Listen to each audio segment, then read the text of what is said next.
গেল বছর ১৮ লাখ মানুষ হজ করেছিলেন, যার মধ্যে বিশ্বের বিভিন্ন দেশ থেকে গিয়েছিলেন ১৬ লাখ হাজি। অপরদিকে সৌদি থেকে হজ পালন করেন ২ লাখ মানুষ।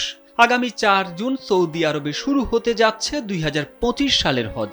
এবারের হজেও বিপুল সংখ্যক মানুষ অংশ নেবেন বলে ধারণা করা হচ্ছে। ২০২৫ সালের হজ সুষ্ঠুভাবে সম্পন্ন করতে এরই মধ্যে বিভিন্ন পদক্ষেপ নেওয়া শুরু করেছে সৌদি আরব।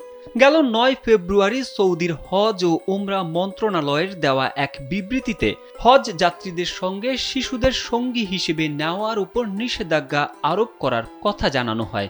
আর এবার চলতি বছর যারা হজ পালন করতে চান তাদের কিছু শর্ত দিয়েছে সৌদি হজ ও উমরা মন্ত্রণালয়। তারা বলছে, এখন পর্যন্ত যারা একবারও হজ করেননি এবছর শুধুমাত্র তাদের রেজিস্ট্রেশনের জন্য প্রাধান্য দেওয়া হবে। তবে হজ যাত্রীদের গাইড হিসেবে যারা দায়িত্ব পালন করবেন তাদের জন্য শর্তটি শিথিল থাকবে।